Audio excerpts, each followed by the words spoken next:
So the first section that I want to look at is this scene right here. And hopefully it's going to play well. Everybody follow me. Just don't look down. So good.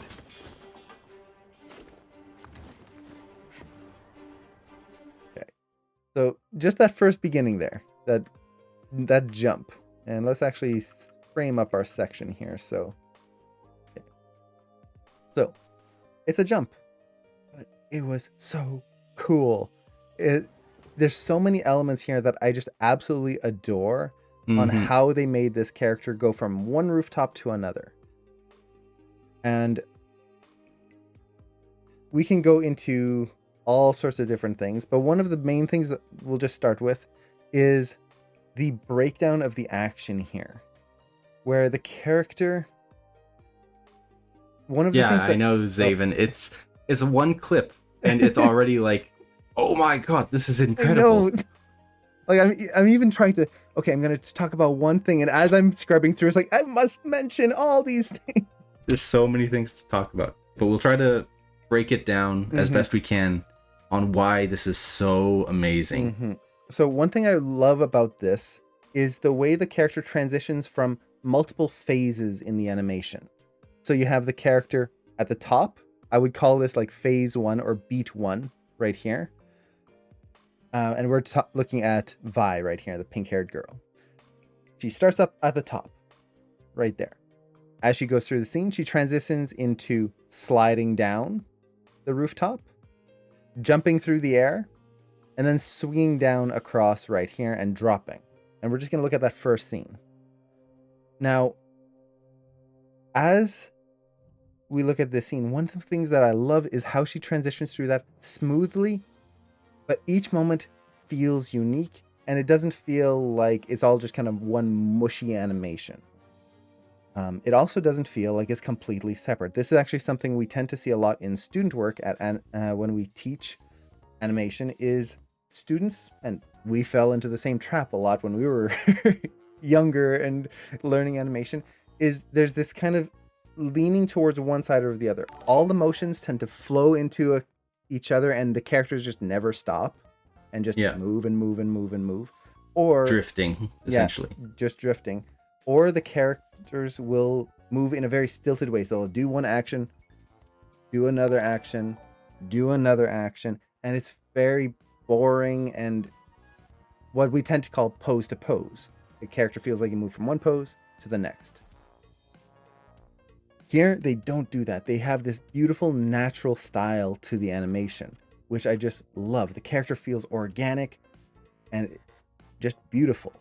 Now, how do they do that? Well, one of the things that I love is how they just hold in moments. So if you kind of watch, let's just look at the character's hips, for example. Now it's going to be a little tricky here because the hips are behind the arm there. But if we just watch that, you can see that the character is holding in one place.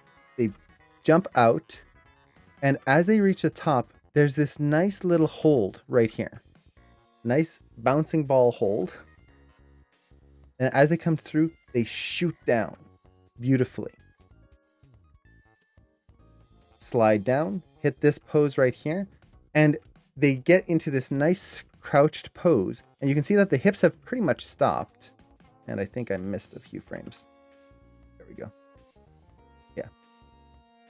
So going through, and look at how they've paused. But as they pause, they don't just freeze completely. There's this overlapping motion.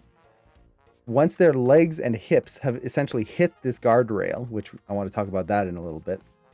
Once they've hit that guardrail and kind of stopped their momentum, the rest of the body overlaps and swings across and through right there. There's so many arcs in this. Like when you watch this, pay attention to how motion arcs through. Like if something stops, it doesn't just come to a stop. The rest, like Bo said, overlaps, and not just overlaps, arcs through. Instead of just having the character whoop, stop, and then turn and go, they're using the momentum of the stop to swing the arm around. Swings the arm around. This creates an anticipation for the next jump, which is going to be going this way. So they're using the momentum from one motion into the anticipation of the next. Then as the character goes up, this is beautiful. They drag the character. So you can really feel those hips starting to move here, starting to go out there. Pardon me? Bless you. The goodness is too contagious. It's causing the allergies to come out. I'm allergic to such perfection. So as the hips are coming up here, you see the head drag down. She's still got that momentum from that fall coming through, and the arms swinging across and down here. So we're getting this connected feeling. One thing is affecting the other while they are still going off in the direction that they were trying to go to. Now, what does that do? It gives us an extra large motion that happens. Instead of crouching down, turning, and jumping, and everything kind of staying stiff in the upper body, like, let's say I'm going to draw this very simply here. I'm ruining it. So instead of kind of hitting this pose right here where the character's bent over and kind of in this crouch, and then they turn and they would end up this way. Kind of that. And all it is just turning. They're using that overshoot of the head to create this much stronger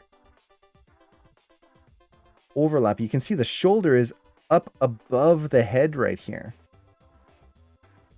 So really pushing it through right there so that that head can then swing across and make this beautiful contrasting motion from this moment to this one. And it's not like the head is swinging down a lot because they are pushing this pose. Look how her head is like in between her down. knees. And as she jumps, that then transitions to this beautiful line of action right through there. And notice how she kind of leads with her elbow. Yeah. She uses that arm that's swung down and throws it over to help throw her weight. And she's not using it to reach out. She's just using it to spin as the other arm then reaches out, which is really cool. And then as she comes up to the top here, they're using a little bit of that bouncing ball principle. Once again, if you watch the hips shoot out really quick. And then they ease right here. It's almost like she stops in midair. Not fully. There's a nice ease at the top. Yeah, a little ease as she gets to the kind of apex of that jump before it swings down. And look at that.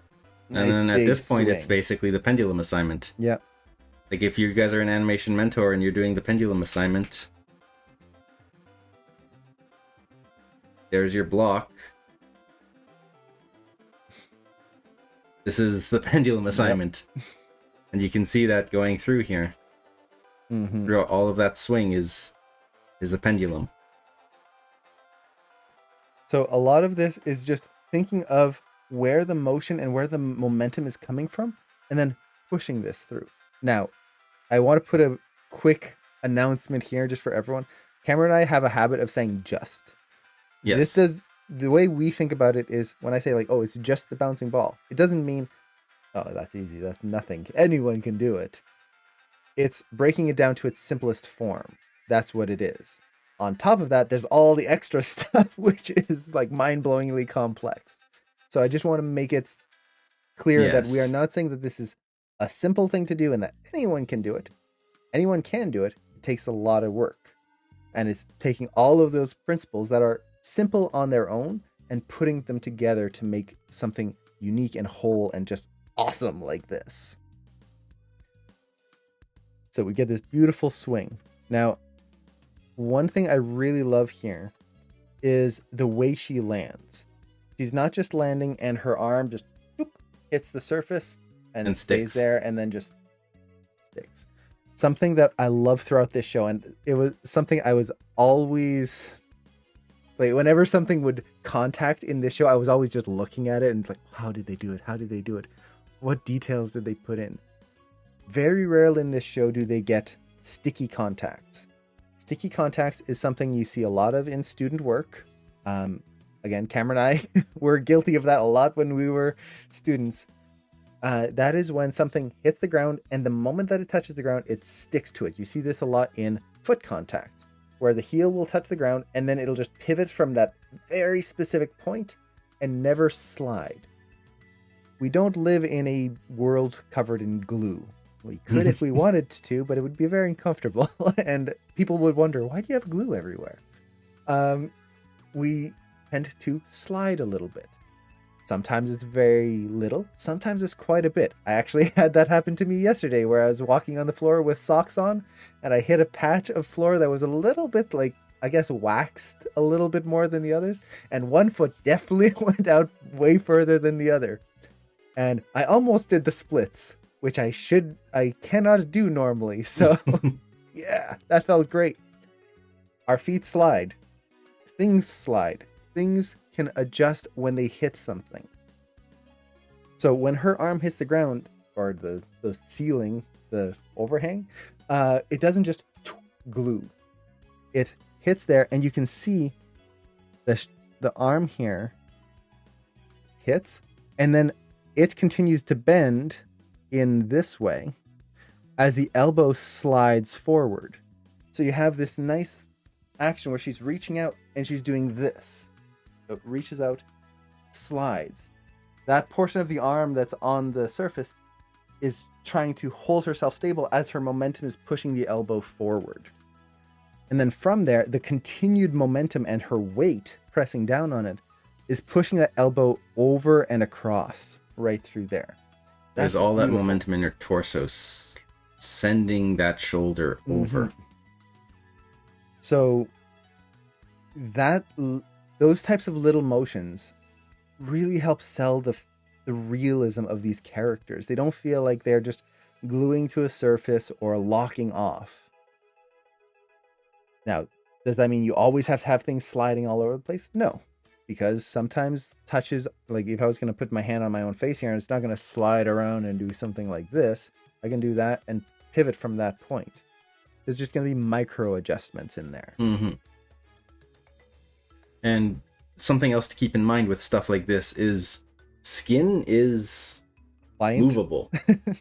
Like if I grab my arm here, I can twist it without moving my other arm, just because the skin on my arm shifts. Mm-hmm. So when that slides across the ground, your body will continue moving. Even if your skin technically sticks, there's still that shift of skin that allows you to move that arm around while your arm is still technically stuck in place. Yeah. And even things like hands and feet have that, where your hand has that skin, it has that squish. Yeah. And this is what we would typically call a form of keep alive. So a moving hold. Characters hitting a surface, and then they continue to move while they're holding in place. It keeps it alive. Now, another thing I love here, beautiful overlap. Like the overlap is just gorgeous. They're avoiding breaking, or let me put it this way. They're avoiding the legs twinning. So just swinging at the exact same time, having one leg leading the action here, the other one dragging behind. And then you have one leg kind of reach the apex here first, kind of starts slowing down while the other keeps swinging through. And they make sure they have clean silhouettes the whole way through. So you can very clearly see this leg, even though it's starting to pass in front of the other, we can very clearly see the joints of each leg right here. And then they swing through, still clear silhouette on both legs, very clear. So you get that nice offset motion right there. And they're using that offset motion to then create a little sympathetic motion. Again, something to look for in your animations is a big thing that we tend to teach in animation is trying to offset motion. So if I do something like this, it's usually better to offset it slightly. So you get something a little bit more interesting. The kicks here. You could have both legs swing, but it's more interesting if you offset it. Now, once you do that, that's not the end of the motion. Watch her hips. If you look at her hips here, you can very clearly see that this side over here is leading the action. This side is dragging. just a little bit. Now, as it swings through, watch what happens as this leg continues to swing up. Watch the hips. It's very subtle. But let's zoom in here. You can feel that hip continue to rotate right in there. So that hip is rotating up as they get that sympathetic motion from the leg. That creates. If you imagine it kind of like a box, you would have box at this angle as she starts that swing, Mm-hmm. and then as she goes through, it rotates up, so you see kind of the underside now. Yeah. Now you see the bottom. Yeah, if this was the same side. Yeah. A little dot there to show Yeah. which. So you're getting that nice sympathetic action. It adds so much, and it creates a twist between her chest and her hips, which makes it more dynamic, more interesting. Now, another element I love about this is going back to what I was saying earlier about how she is using the momentum of the hit here to then go into the jump. You've got the character hitting this surface. Their torso just stops right there. Hey, and Just Oni, thanks so much for the sub. Yeah, thank you so much. I really appreciate that. Thank you so much. So let's see. How long would they have taken to animate the entire series? Mario and Luigi are up there with the others. They were going to jump from rooftop to rooftop as well. So if I remember correctly, this series took 5 years to make. Now, that's not just animation. That's the whole production process. But it took about 5 years. So they put a lot of work into this. Now, about this fall here, what I love about this is you've got this swing. And instead of just having the character swing, come to a stop, and then just freeze completely, and then let go, which would make two separate actions which feel disconnected from each other. Instead, they use the momentum of the swing. The character swings up. And that momentum that's going up here, you can feel it loosen her grip from up above. It's pushing back up on her chest and her arm. You get that little bit of weightlessness right here. And it's starting to cause her body to want to get pulled in as well. It's connected. This then leads her to readjust her grip and drop down here. So instead of just letting the one action happen and then letting it die off to nothing, they let it influence the next moment. So they're building this connected feeling of connected sequence of emotions without making it feel like just random motions that slide into each other. Everything is connected for a reason.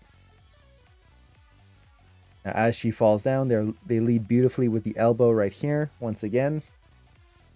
And you get this nice drag and catch right there. And another pendulum swing right through here. Now, this is another part that we're going to talk a little bit about later.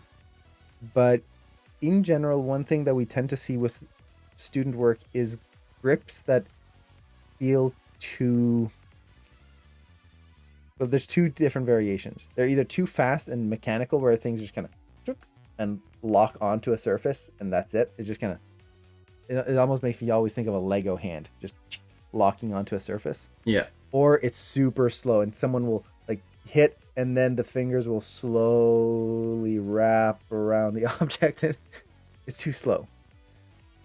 Grips are pretty quick. You can think of it like foot contacts, essentially. You usually have a contact, hand, fingers. Like 2 or 3 frames usually to close it, unless you're purposefully doing a slow grab. There's a scene later on that we're going to readdress this, but I just wanted to show here the way they're making this grip feel really good and hard, as if she's actually dropping, is pushing the spacing here. Look at the top of the hand. The top of the hand, let's add a few frames here, and oops. Okay, I'm not going to be able to do that. We're using a different method for ghosting. Actually, if you turn on ghosting, will it turn on for me? You see ghosting? Yeah, perfect. So you'll have to hear the master ghoster now. If you can change the colors so it's green and blue or something like that. I know, so much hard work. So if we look at the wrist here, you can see that the wrist itself doesn't have much of a big arc to it. Let's zoom in here. So you can see it goes from there down, and then actually I misdrew that here. It goes right there. So it kind of moves quickly down, and then there you go. But what really moves is the top of the hand. See how it starts to arc down a little bit right here, but then slams down and just hits there. That gives that nice slap to the surface. It's not just slowly easing into the surface. Additionally, once she lands, it's very hard to see here because it's pixelated. You get a little bit of a slip right in the wrist here. Yep, just a little bit. As, once again, it's not a sticky surface.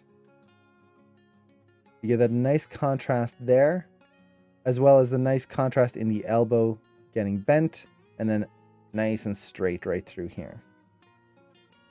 And beautiful overlapping motion in the head. You really feel, once her arms stop herself, or her body, so her arms are stopping her torso here, that then causes the head to swing forward, which then causes it to tilt forward. So you get that nice breakup of action, which then leads our eyes down here. So that's a beautiful cut right there where she looks and then we see what she's looking at. Now, there's a few things I also wanted to point out through all of this. And just before we move on, there were a few comments. One, it's our pleasure. We're happy to do this analysis. It's something we wanted to do for a long time as well, because there's just so much good stuff. The moment that this show was announced, it's like, we have to look through this. We have to. When we saw the trailer, and Cartoon Caleb, I doubt that doing an extra episode would have bankrupted the company. Riot is a pretty large company. Yeah. So they likely didn't have a worry about that. It's 9 episodes tends to be the average for a mini series like this. And to be fair, yeah, I kind of like that because you don't have to add extra episodes for the story just for nothing. It felt like they got everything they needed in the story without extra or like filler episodes. And the other thing that it does is if they do have a certain budget, by doing less episodes, they can put that money that they would have made for another episode into the episodes that they've already done and have higher quality episodes. So the thing I wanted to mention here is Bo was talking a lot about this character here. And I guess I could say her name, V. Yeah, no spoilers. I don't want to give any spoilers. I don't think the name is a spoiler. So you have the other characters come in, and notice how when the scene starts here, we'll just go back. Oh no, this is the end of the scene. So when the scene starts, right there it is. She doesn't move. She's in place already, and she's not moving. Notice how she shifts her weight, but she's not moving at all. She just takes like a half step. Not until the last character here, Powder, comes in. Notice how Powder comes in, and then as she eases into her stop, then V moves back. This is essentially framing your shot. This is showing composition and directing the eye. Yeah, directing the eye. It's essentially playing tennis with your characters. When someone is doing something, you don't want your other character to be like waving their arms, going, "Look over here, look over here." If Kevin's talking and I'm doing if I'm talking and Bo's doing that, it's hard to pay attention to the person that's supposed to be focused on. And they do this very well here, where V doesn't move, and you see this first guy come in and then stop, the next one come in and stop, and then the last one come in. So they stagger the entrance. It's not just all three of them go vomp chunk into position.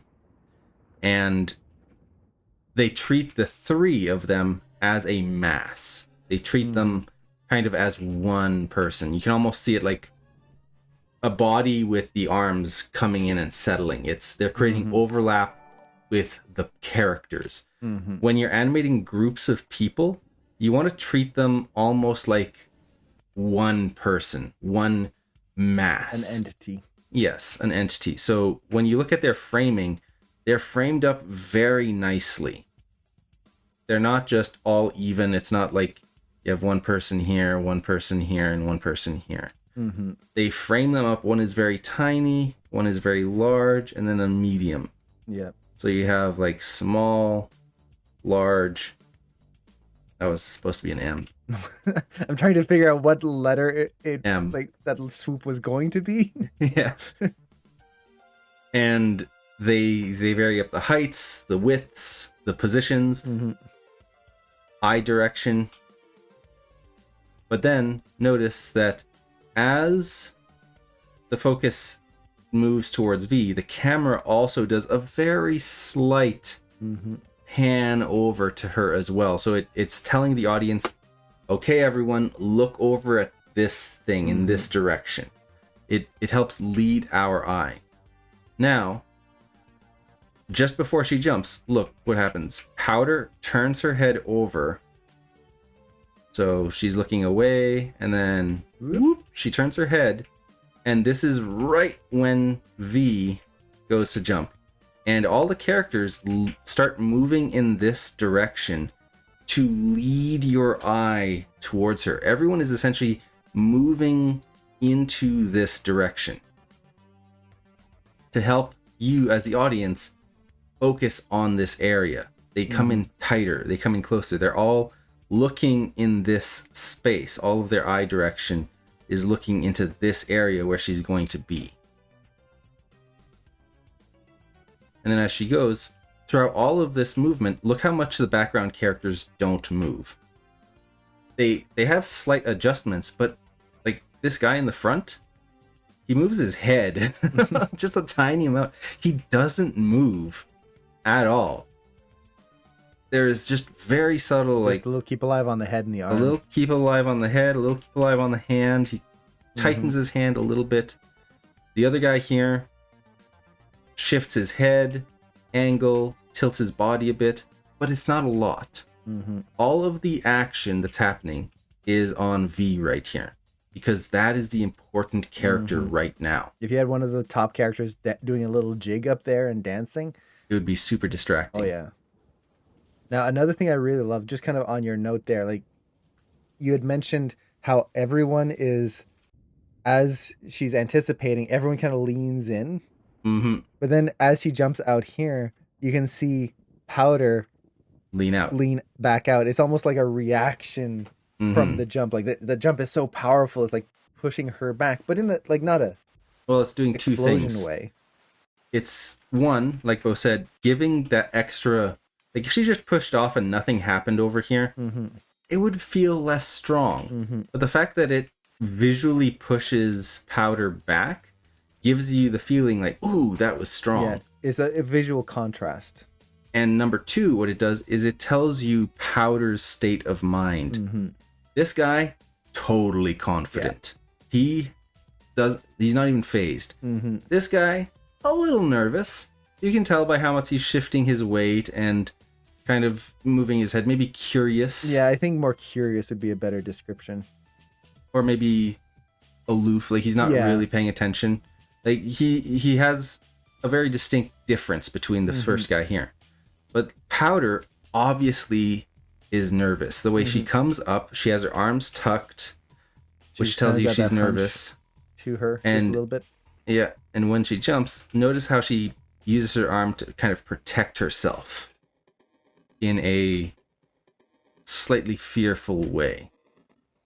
So even though our main focus here is on V and V is doing all of this amazing stuff, the background characters are still important. They're not just sitting there doing nothing, but they're not taking the attention away from the main character. This is great staging. Yeah. Also, another really brilliant method of staging here. The building has this big golden wedge arrow pointing exactly where she's going to land.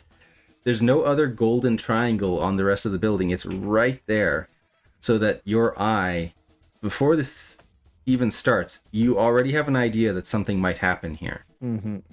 Even if it's subconscious, your brain is going, Ooh. what's down there? So it helps lead your eye. Now, another element that I did like about this was, and I mentioned I was going to mention it earlier, as she comes down, the reaction of the wall right there. That you've got that little like border along the edge. When she hits it, it bends, and you can see it bend down and then bounce back up. Yes, slightly I wanted right to mention here. that too. That is something, as much as you can, if characters are going to interact with anything, unless they're doing it super gently and like the ninja skills kind of level of gentleness, of like picking something up, try to exaggerate the reactions to things a little bit. Just a little. Oh, sorry, was that? I said just a little. Yeah, just a little. Unless you want to go really, really intense, then do it a lot. But by exaggerating that, it really helps make your characters feel like they're part of the world and they are not just floating on top on an invisible layer. So you have that nice hit here, and then you can even see some specks of dust and dirt kind of fall from there as well. So good. And even when she comes back across here, you can feel that power in her legs as she's pushing off here and is bending that line even more before it comes back off right there.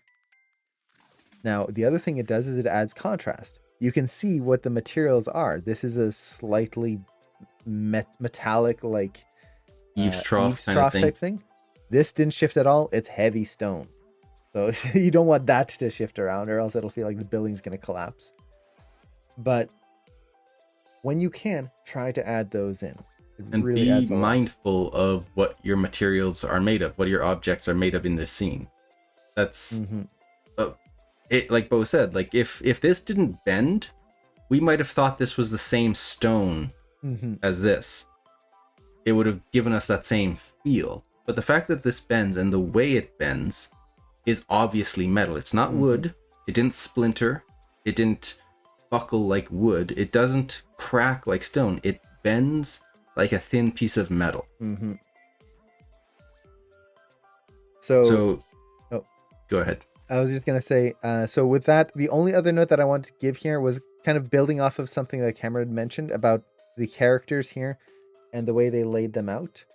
We talked about making a small, medium, and large character, varying the widths and the heights of all of them. But another thing that they do very well here is the positioning is very deliberate. You have the shortest one, far left, then it goes up, and then actually back down a little bit, right there.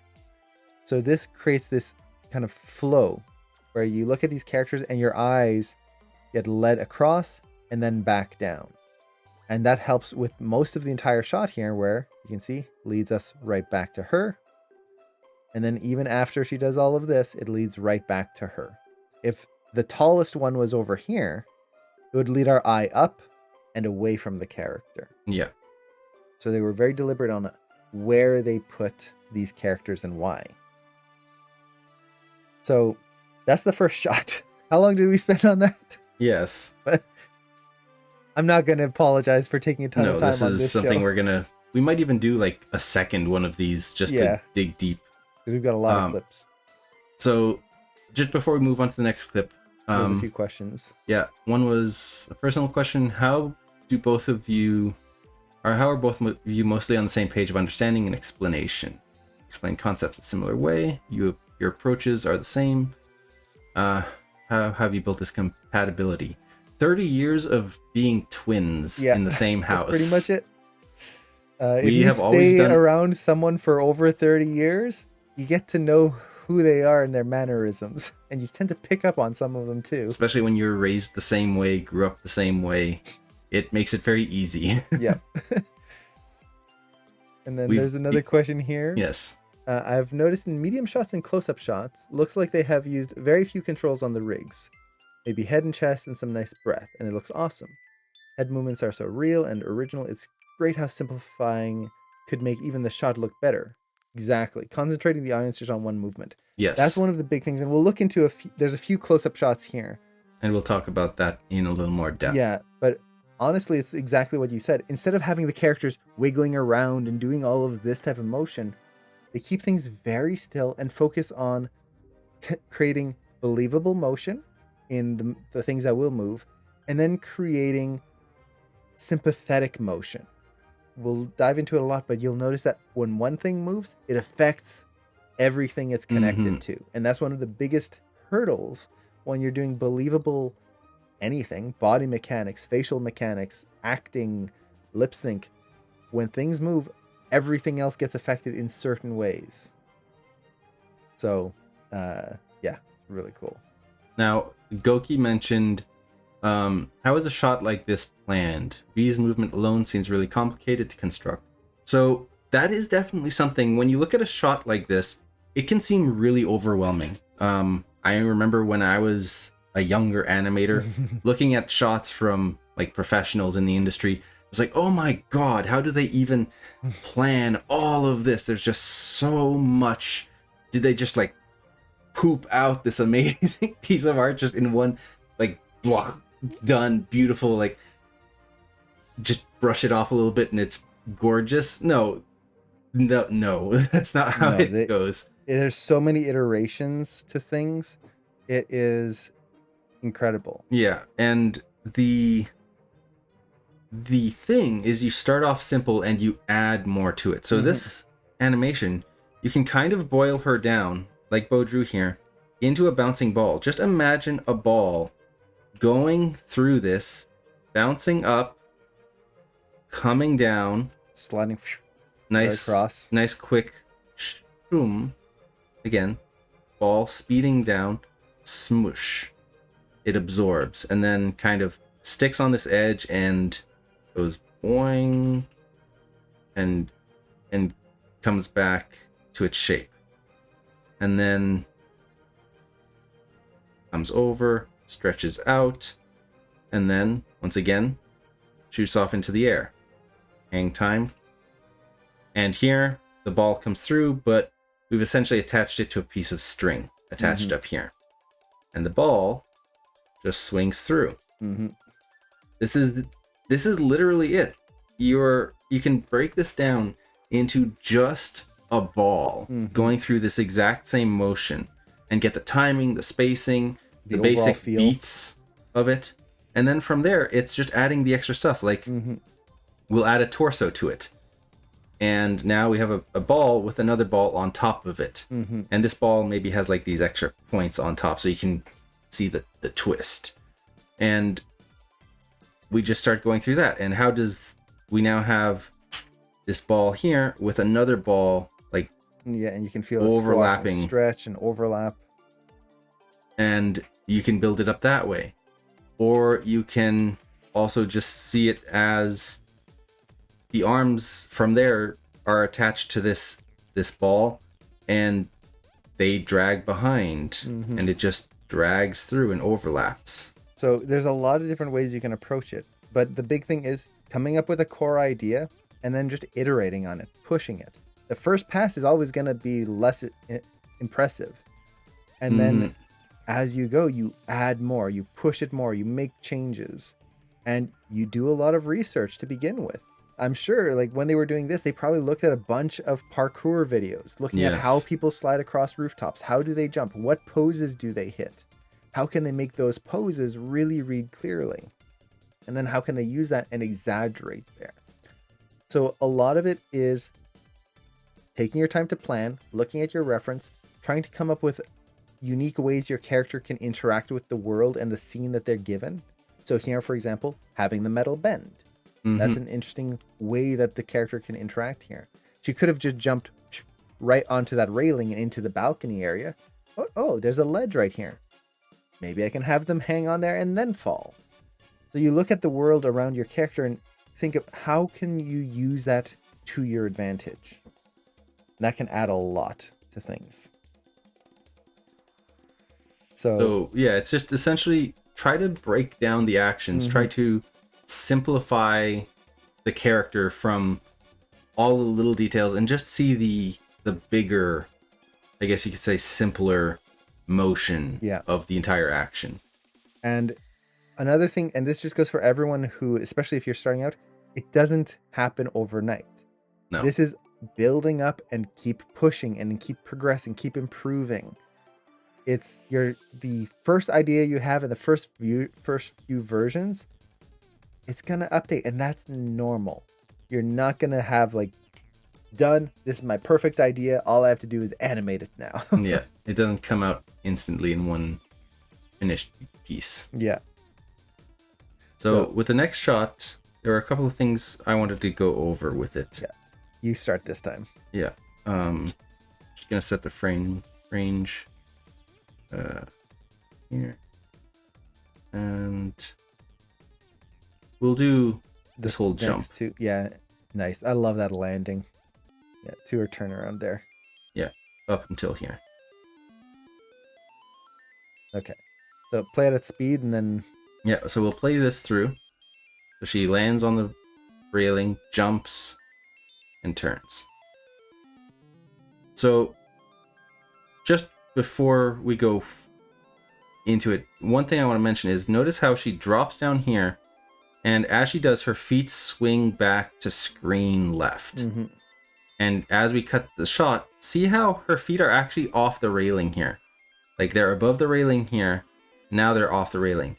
But in this shot, her foot is still above the railing. Mm-hmm. So this is a neat little trick that you can do, and this is something Jackie Chan would do in his action movies, is on a cut of a big action, you actually start it back like 2 or 3 frames before. Like if you hit someone with a punch, you cut back 2 frames to show the punch again. Yeah. And that helps add oomph to the action. You're not doing the anime thing where it shows a punch and then they show the punch again and again. You're just showing a few frames of it.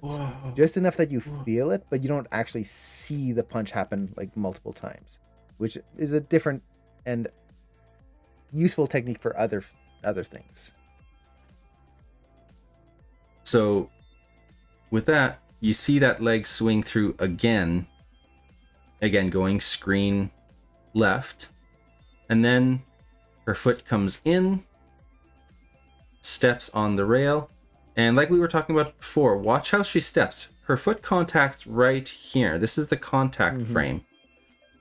But see how she's twisting her foot down. Her foot doesn't just come down straight. It's not like she's just using foot roll. Yeah.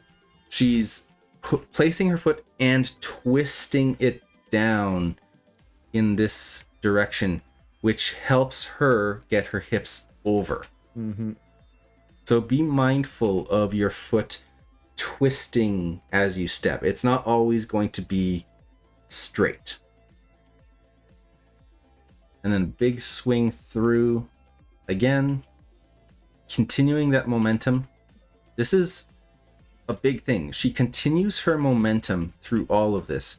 She does a big swing, but at no point does she ever come to a full stop.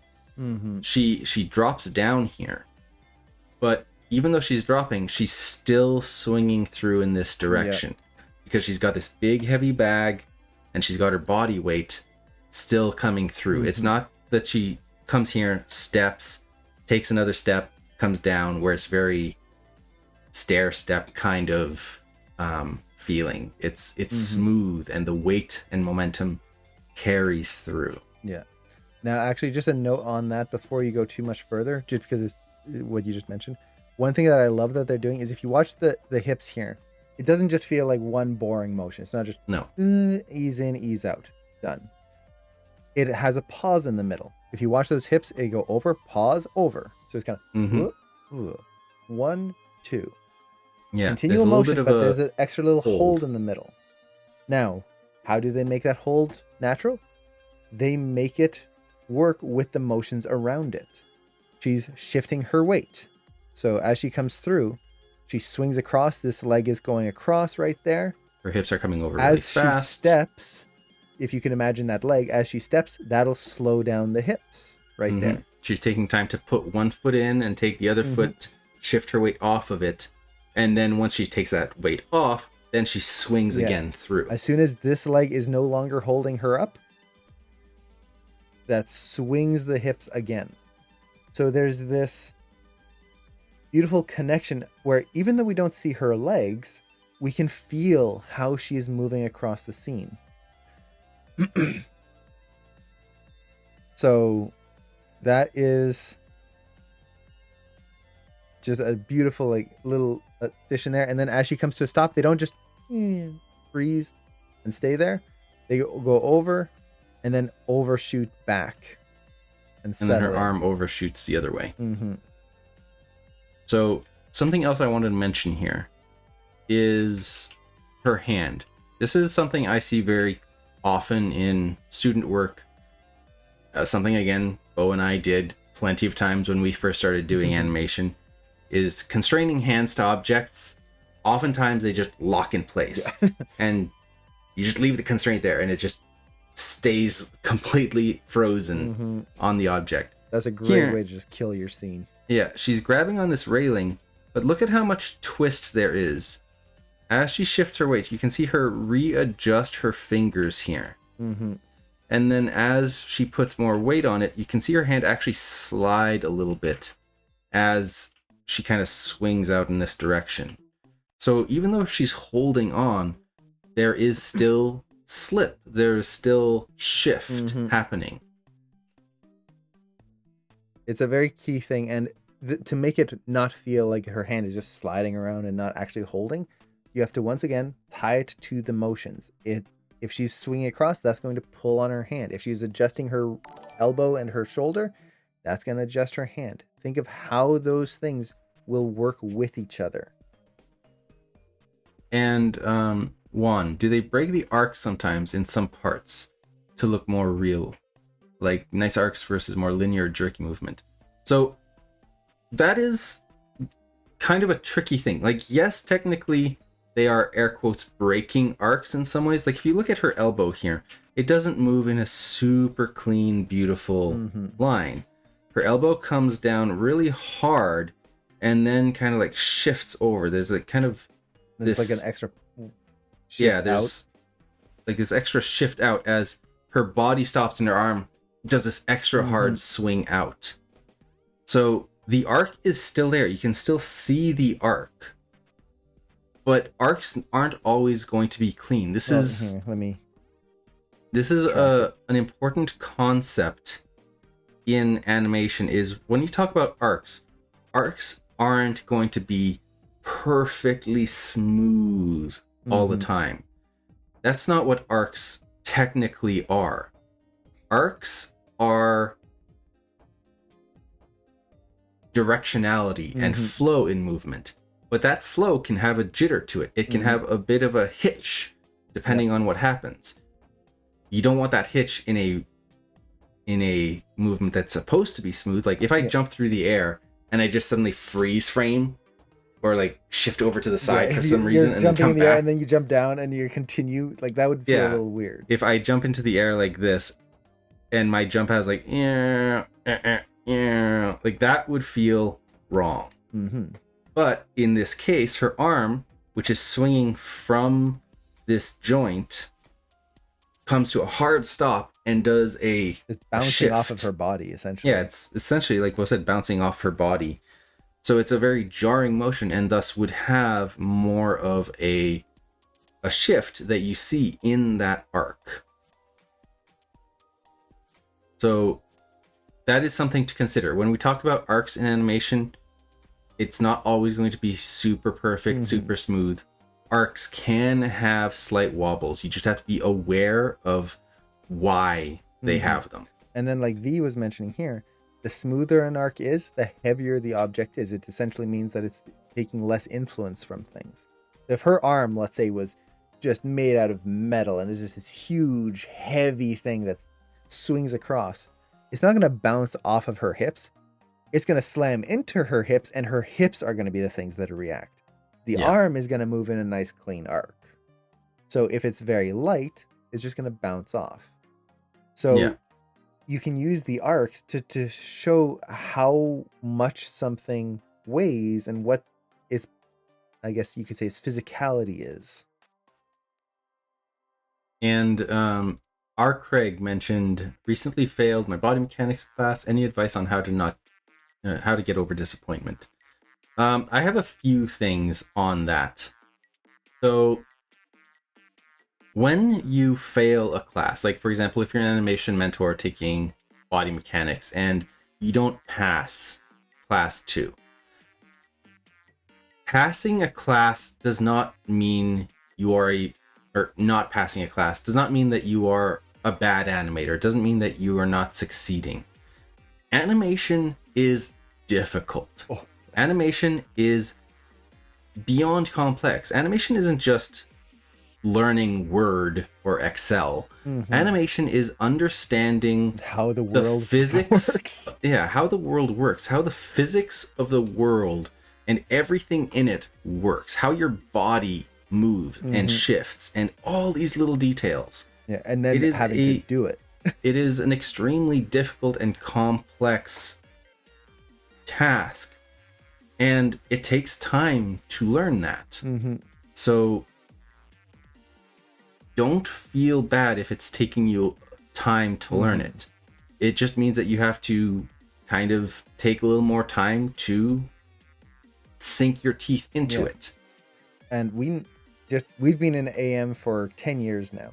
Yes. We've seen so many people fail classes, and many of them are now working in the industry, and I think many of them are senior animators now, like from the ones that started when we started. Yeah. Senior and lead animators now. And they just didn't let it stop them. Failing a class is not being a failure as an animator. It just means there's a few more things you need to understand. That's it. And honestly, most people who have failed a class said it was the best thing that ever happened to them. Because if they hadn't failed the class, they would have continued on to class 3 or whatever. And they would have still had those problems. They wouldn't have understood the concepts they were supposed to learn in body mechanics. And they would have struggled with that in advanced body mechanics. They would have struggled with it in acting and in the polishing and demo reel type stuff. So if everyone we've ever talked to, every animator at Disney who's ever given a talk to animation mentor students has said plainly, I failed a class and it was the best thing that ever happened to me. Yep. So take the concept.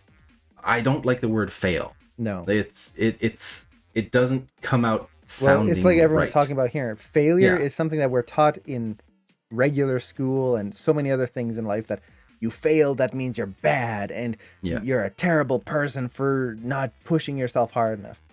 No, failure is not this bad thing that we associate with. Failure is just needing more time to learn something. And that's not a bad thing at all. There's nothing wrong with that.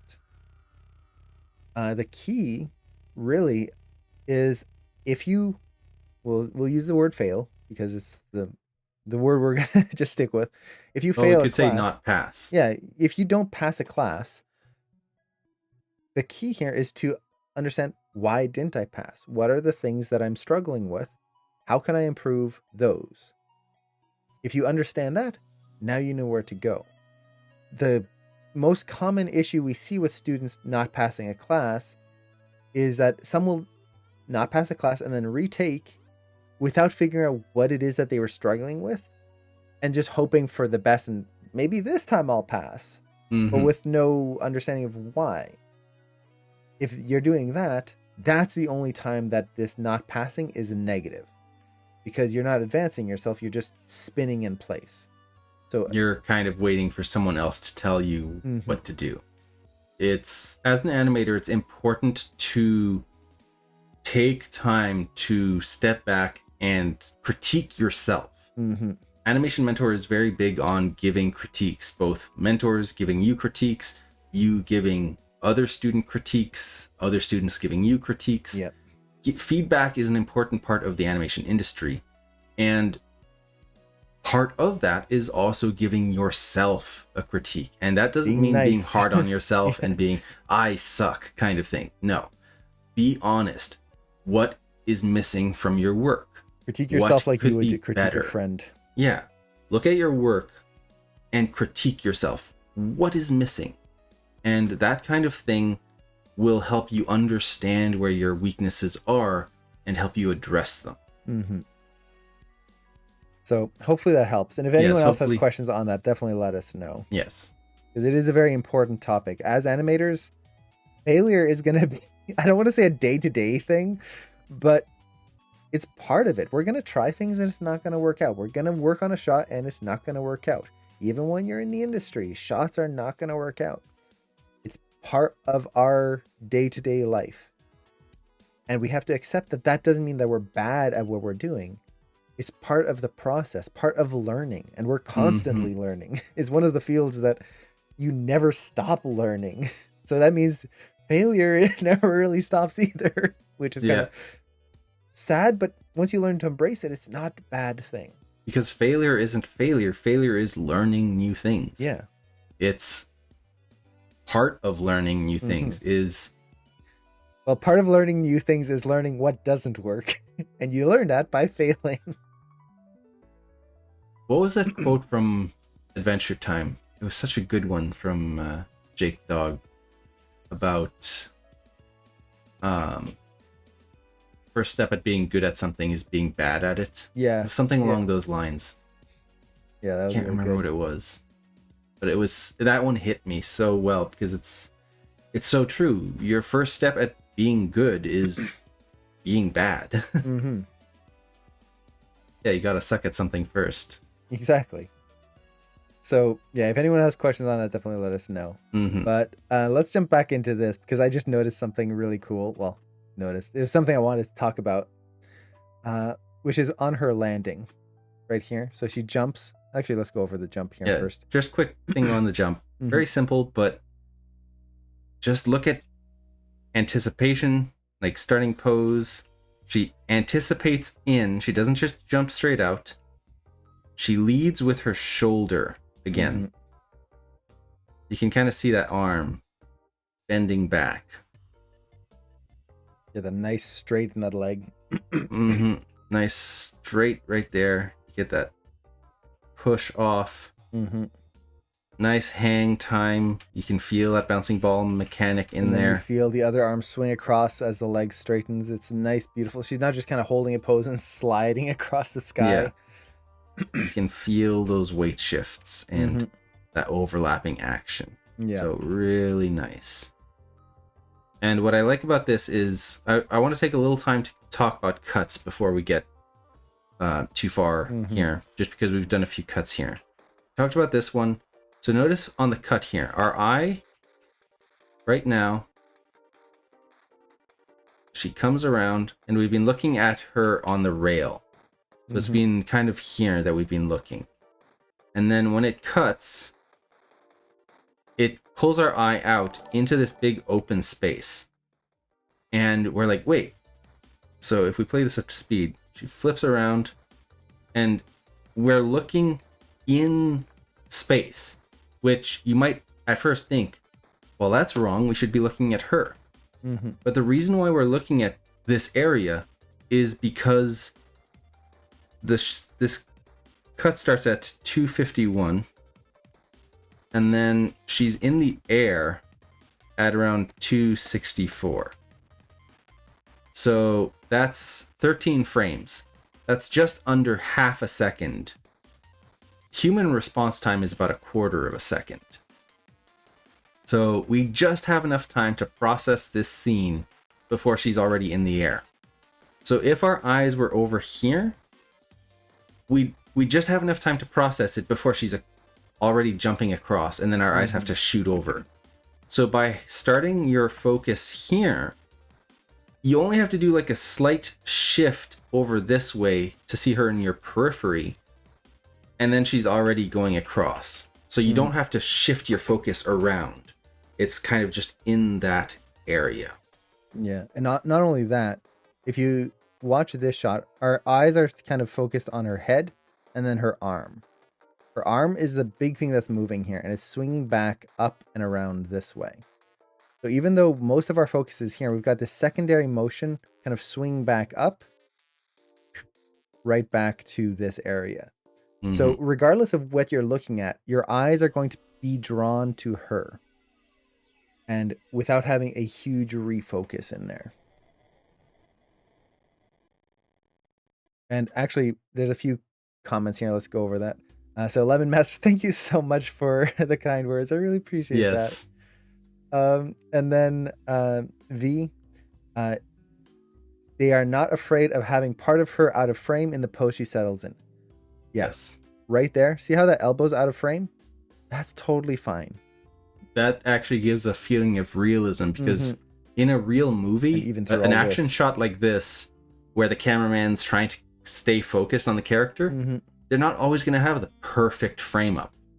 Don't be afraid to have your camera be a little slower behind your character and get cut off just a little bit as the camera catches up to them. Yeah. It gives that feeling of realism. And I will put a little asterisk there. This comes with responsibility. Yes. If you are in body mechanics or you are in a class that is teaching about like how to move the body and your character is constantly off screen as the camera is trying to catch up with them, you're not going to be learning body mechanics from your mentor because they're not going to be able to see any of them. Yes. So when you're in a body mechanics type class, you want to make sure all your action is clear on screen. When you are in more of an acting and like composition class, that's when you start going into this. Yeah. And like, same thing with principles of animation. If you're doing a bouncing ball, if your ball goes off screen or your squirrel tail goes off screen, your mentor can't see it and they can't critique it. Those classes are not about fancy camera work. They're about seeing what you're animating. So a couple more things here on this shot just before, because I've got them on my mind. The foot slides as she's moving because she's holding onto the rail. She's putting her other foot down. It's okay for this foot to slide. It's supporting some weight, but not all of her weight. Second, the importance of weight shifts. Weight shifts are one of those things that I see so many students go, I want to do something cooler. And weight shifts are the thing that are going to be an everyday thing for you. Like this the bouncing ball principle, and it's in everything. Weight shifts and knowing how to do a proper weight shift is pretty much every single motion you do. Yeah. There's no way every we can motion move is a weight shift. Yeah, exactly. We cannot move without shifting our weight in some way. And right here, it's hard to see, but if you watch her hips and kind of visualize the hips here, kind of like a box right there. As she comes down here, you can feel that weight shift. You can feel the hip going down on this side as she's readjusting her weight, how it's stretching the body right through here.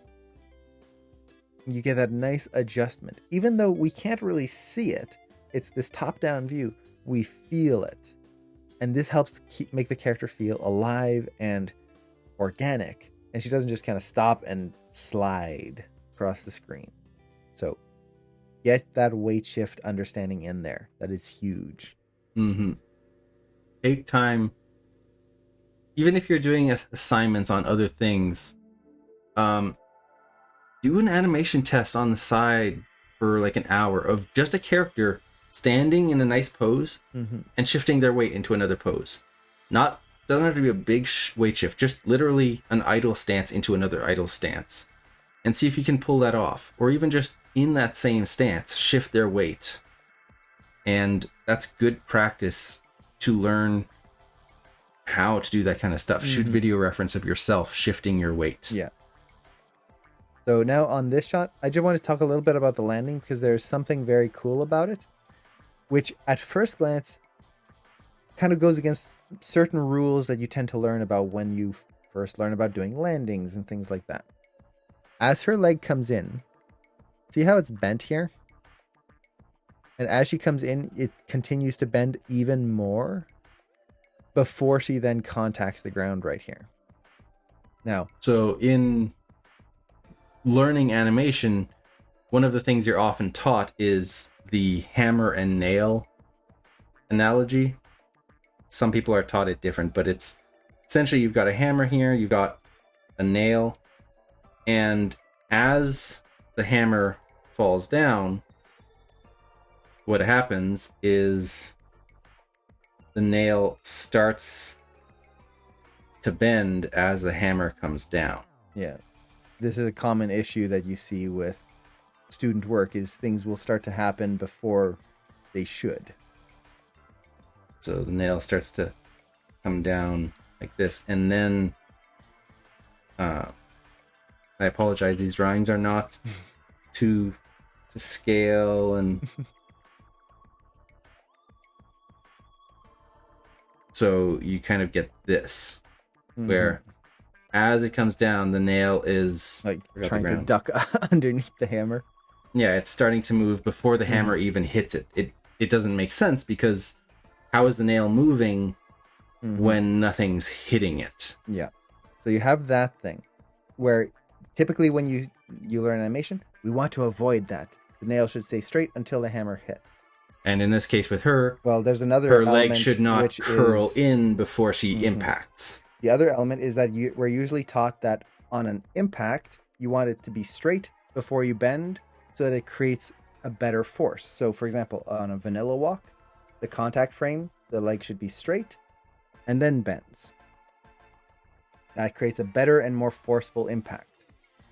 Okay, we look at this. Her leg is bending before the contact. So it's breaking both of those. Why? Well, this is where in animation, there is no rule that is absolute. It all depends on the situation and what you want as a result. And this is why, as animators, we have to ask ourselves, what do I want? What is the feeling I want to achieve here? I can't just follow arbitrary rules just because. I need to think. Why? In this case, she's landing here, but she's landing in a couple of ways. One, she's trying to land softly. She's not trying to punch a hole through this roof here. She's not kicking it. Yeah, she's not kicking through the roof. She's trying to land softly. Additionally, she is landing on a surface that's at an angle to her. If she landed with her legs straight here, what would happen? She would essentially crumple in and then bounce back off. Yeah. At this angle, there's a few things that would happen. She would either crumple in and then lose her balance and fall backwards, or her foot would go whoop, slip out, and she would fall backwards. Either way, not good things. She can't land with her foot straight. When she lands and then tries to stand up, the push would make her jump out back into open space. Exactly. So she either falls backwards, slips and falls backwards, or pushes back and jumps off the roof and jumps off backwards off into the space. So she can't land with her legs straight in this case. She has to start absorbing the impact early so that as she lands, she can basically follow the angle of the roof. They are using the situation that she is in to influence the landing. And this is stuff that you learn from watching reference. So another thing about this landing is one of the other reasons she is rolling her foot in underneath is she's essentially pedaling her foot.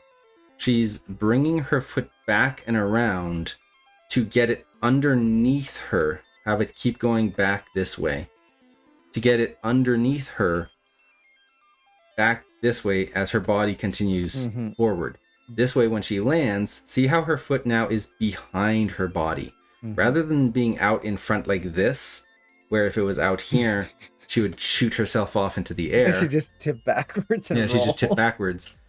That leg curling in and pulling back is helping her land with this placement of balance. And then you see that leg actually slide back even further as her weight impacts to keep her from falling back.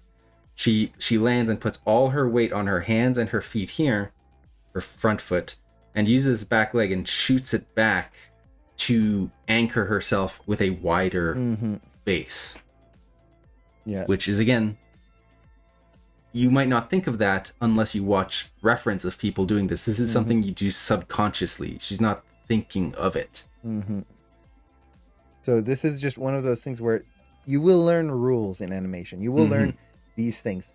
Oh, everything is a bouncing ball. You have to contact with legs straight. You have to do like a blink is 4 frames or something like that. You will learn these rules, these kind of guidelines. But that's all they are, guidelines. What you want to do is think through your shot. You do it for a reason. Is the leg bending? Why? If you don't have a good reason for it, well, maybe you should follow the guideline. Mm-hmm. But if you're seeing in your reference, think about it. Why would this happen? Why would they need to bend their leg in that way? And then try to exaggerate it one way or the other. Now, another thing I love about this landing, everything is staggered. So you have the 1 foot landing early, then you have the hands and feet hit, or the other foot hit right here. Again, no stickiness.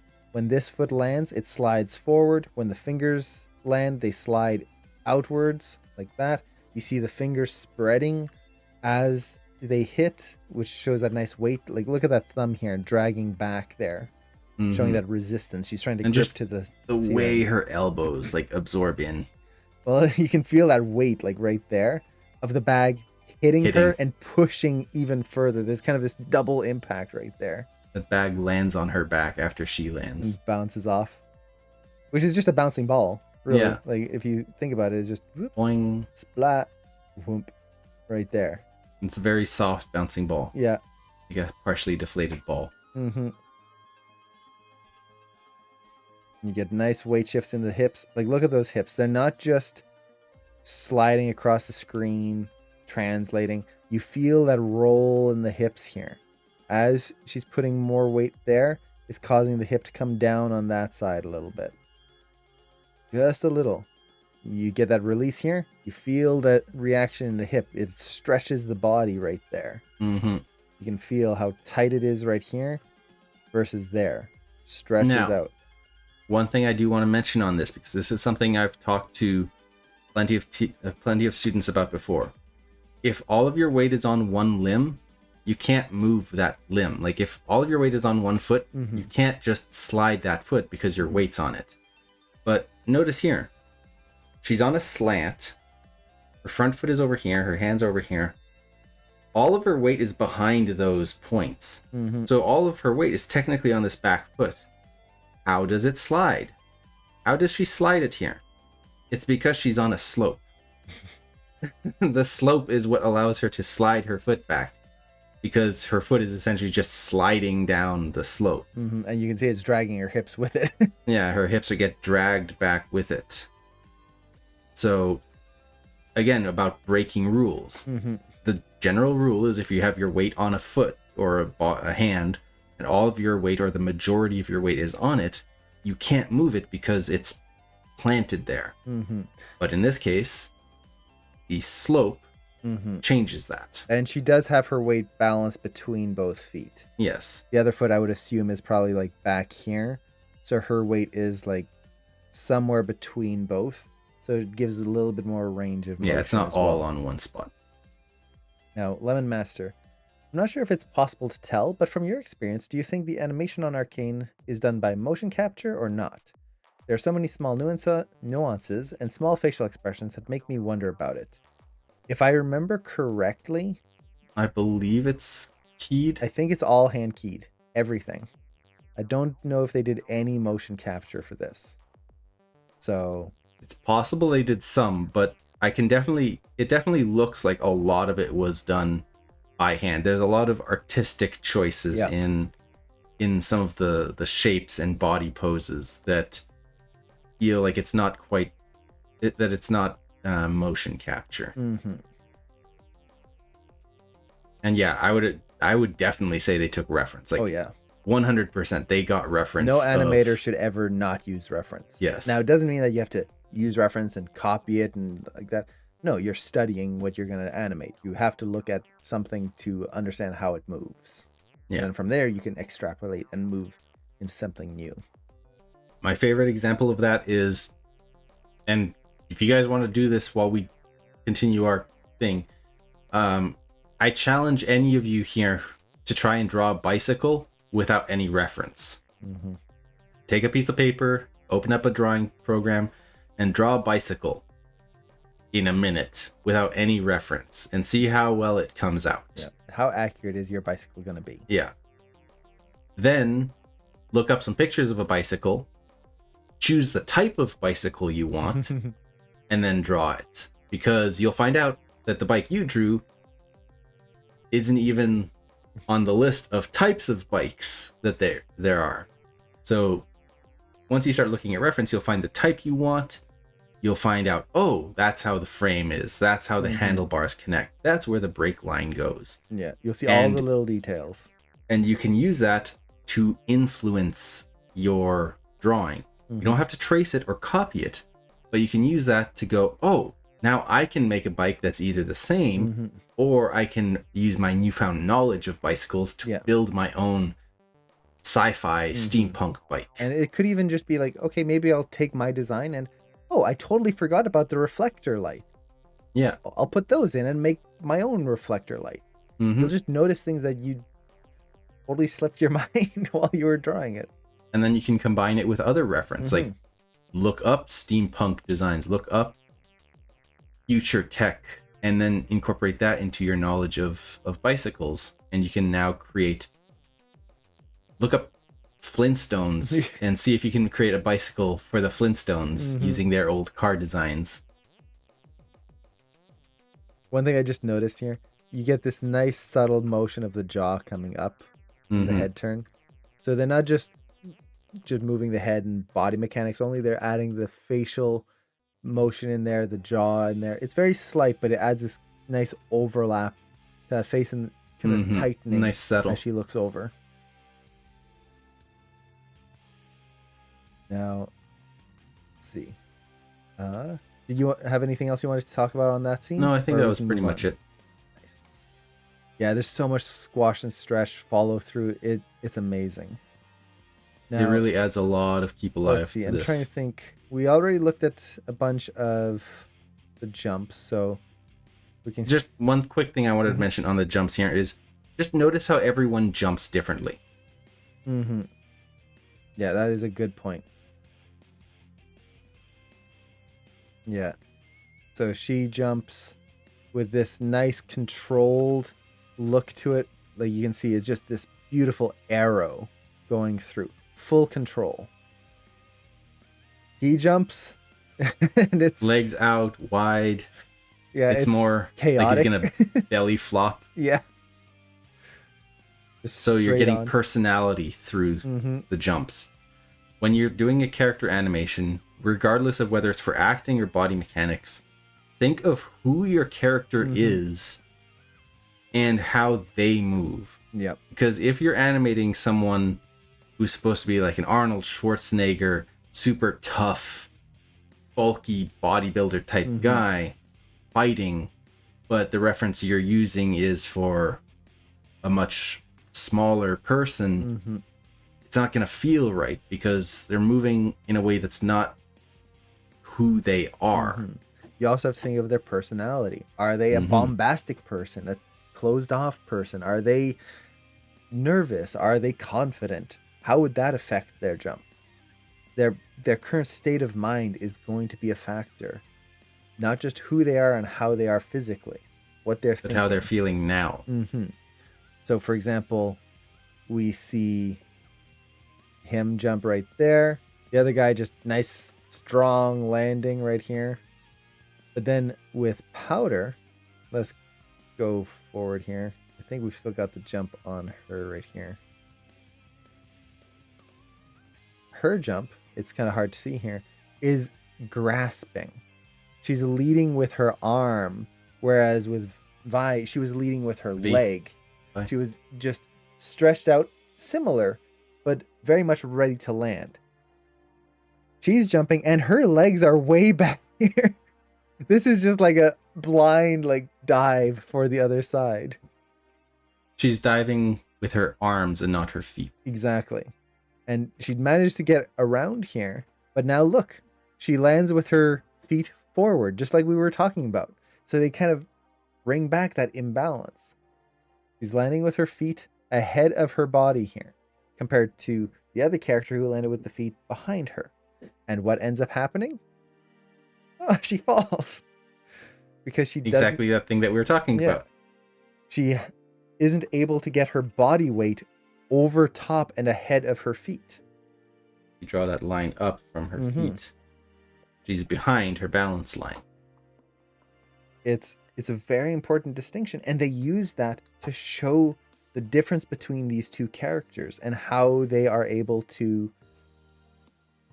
achieve or not achieve the thing they were doing. And you mentioned they changed the pose between cuts. Not quite. If you're talking about here, we'll just go from here. I love how loose the railing. Like, that's a nice detail there. Yeah. The railing shifts. Again, it's adjusting things if characters are interacting with it. She leaps off, leading with this arm. Mm-hmm. Next shot, she's still leading with that arm. Yes, a slight change. This arm is up a little further. Mm-hmm. But you're just kind of continuing the motion. Yeah. And then as she goes through, she's flailing her arms. And you see those feet kind of come in. You just see the butt kind of sticking out. And then she leads with this one. And then the other one comes in second. So in the time, that leg could have come out first. Yeah, that overlapping. And then, oof. And this is the moment where things go wrong. Yeah, and look at how much they're pushing the characters. Again, for anyone starting out in animation, exaggerate your characters. Look at this. Her chest is hitting her knees. She could have knocked herself out. She could have knocked out her teeth if she hit her, if her head was over just a little bit. Yeah. Well, not only that, if that was real life to land like that, that's a great way to just like wind yourself. Mm-hmm. Where even if your knees didn't hit your chest, that quick compression would just compress your lungs and leave you breathless.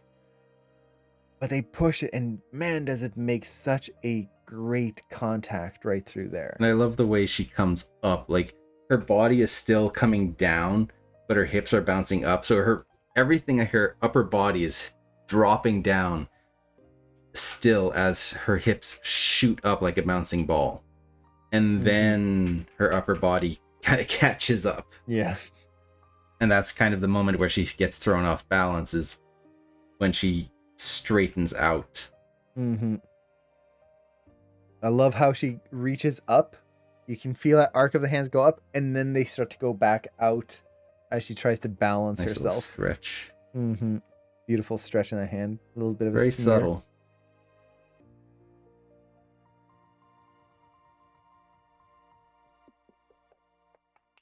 And really nice use of the camera.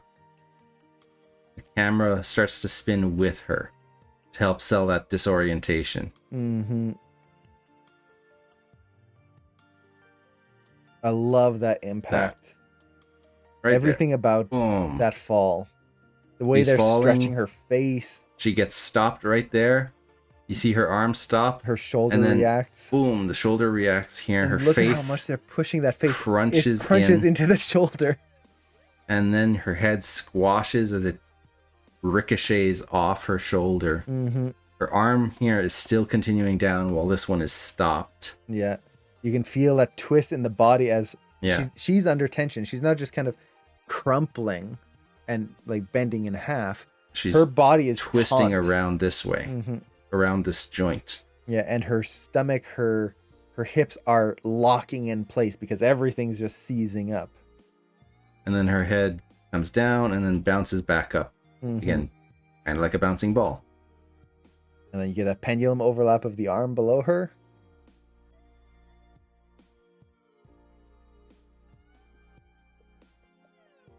Very well done. Yeah, so this whole fall here is just beautiful. And it takes a lot of the things we've already talked about and just keeps building things in. You're thinking, or how to put this, they are thinking of how does one action relate to another? And how can they exaggerate that? Now, Joe Anime, you mentioned something really important here, which is something worth mentioning is, well, two things actually. So this is why I'm always screeching about shape language. Each character has their own design, but as animators, we need to make sure we're fostering that shape language in our poses. 100% agree. Mm-hmm. You will have characters with character designs. That's great. As animators, we have to make sure that our motions, our poses help to enhance that shape language and tell new shape language. It helps to direct the audience's eye in interesting ways. It is so immensely important. It doesn't mean that you have to, if you're new to animation, that you have to learn all about shape language, but you do need to really study posing and how a pose can look good and be exaggerated. You also mentioned that edits cuts always have some level of time shuffling or adjusting continuity for a better read. Yes, cuts do not have to be pixel perfect. If your character was in one pose and it cuts, they do not have to be in the same pose. You can change it to better match the angle of the new camera, to match the motion, to make a better visual read. As long as you are keeping motion continuity. So for example, typically if a character's going screen right and then you cut, they should keep going screen right at approximately the same speed. If they were moving super slow and then you cut and now they're moving really fast, that doesn't make sense. So you're trying to keep certain continuities, but not worrying about specific continuity. I'm just drawing random shapes.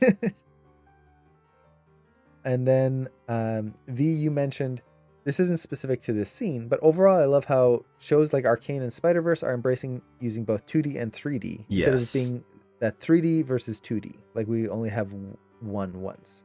Yeah. Yeah, I love that they're taking the best of both, combining them, making them interesting. We haven't even gotten to effects in here, like all the smoke effects, water effects, everything like that. It's all 2D, animated on 2s mostly. It's such a cool style in this film. And it's just like, wow. How the effects animators on here, like, standing ovation. They deserve it. It is gorgeous. And it takes these shots that are already like way up here and blows them through the roof. It is mind-blowing. And it's not just like, it's everything. The texture artists, the clothing artists, the sim artists, everything is just, you can see that they worked together to create something beautiful. Instead of, okay, I've got this, I'll just do my thing and then I'm done. It feels like a true collaboration. Exactly, V. It's chef's kiss. This is, I cannot get enough of just looking at this show. So really good work on all of this. And then here, this is just beautiful. Like, look at that line. The arms could be straight. They could just be, let's see, I don't know if there's no line tool here and I can't, let's see, I can use my phone. I'm trying to draw a straight line here. So from here, my phone in the right spot, about there, shoulder. Okay. So this is a perfectly straight line. And you can see that their arms do not follow that straight line. He's got a curve to it. Like that. That is nice. Even though technically it should be a straight because of the way they're holding, with the perspective and just the overall shape, it helps to make it feel more organic, more interesting to look at. We also have this beautiful contrast of angles where she is angled backwards from Powder. Now, compositionally, this could make her feel distant, like she doesn't care. But in this case, it makes her feel powerful because it's supporting the angle of the arm. And they make it feel connected by having her head tilt towards. Yeah, and the soft expression. Yeah. And then just look at this. You get that nice breakdown of action. She readjusts her hand again. Don't let something just constrain and hold in place and not move. Even though she's holding Powder, she's kind of letting go for just a split second, and you see Powder drop. Just a little. Which acts as an anticipation. You see the shoulder lead the action here as the head is twisting around. And then the whole body goes through this, and you get that counter motion of the head coming down as everything's coming up. To get that nice, interesting motion instead of just tilting over. It is beautiful. And Juan asked, do you think Fortiche could do a film of Arcane? If yes, they can blow up the rest of big studios like the Mouse one. It's so fresh and different, style animation, original story, never seen before, piece of art. Honestly, they did make a movie. Yeah. It's like the film industry is changing. The concept of movies is shifting because we can now make movies that are longer than movies. Yeah. Rather than telling this whole story in an hour and a half, we can tell a much bigger and better story over a period of like 9 hours. And it's just a movie, but more. And I think we're seeing this a lot with a lot of new series of shows rather than movies. And I do honestly feel that Hollywood is going to change in the next few years. The blockbuster movies and streaming platform long series will kind of change the field. It's not just going to be TV show is for the less important the stuff. Cheaper stuff. Yeah, the cheapy stuff, and then the movies is where you get the good stuff. We're seeing a shift. Yeah, well, like not that long ago, like think Lord of the Rings, early 2000s. The only way you could do something that grandiose was on the big screen. Yeah. And even before that, Planet of the Apes, like you think of the big films, 2001: A Space Odyssey, Jason and the Argonauts, these big epics. They could only be told on the big screen because on the small screen, you had sitcoms and you had like small form television. Lost in Space, the original. Yeah. You couldn't You compare. tell something epic. Well, that's a perfect example. You look at the original Lost in Space with its kitschy robot that is literally just air duct tubes and cardboard boxes. And that was like high quality television back then versus the movies that were far more impressive. Yeah. But today we have movies like Game of Thrones, like they mentioned in the chat. Well, like, in terms of that Lord of the Rings quality, you've got yeah, Game of Thrones that was that epic tier. But going back to what I was talking about, the original Lost in Space was this quality, and then you had the movies that had the good quality. Now today you have movies like Jupiter Ascending and all these like visually impressive movies, but then you have the Lost in Space miniseries, which is incredible. Yeah, the effects it in is there are amazing. Amazingly done.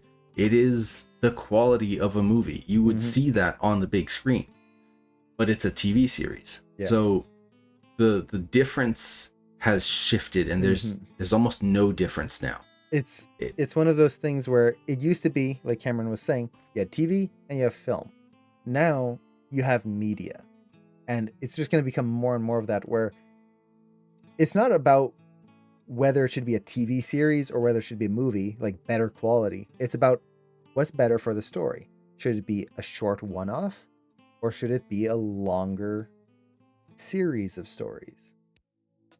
That's what's going to be the determining factor over most of it. And you're seeing that more and more, where they're not even sticking to the standard formula, where, for example, a show has to be an hour and a half if it's a movie, about 46 minutes, I believe it is, for a hour-long TV episode, and 22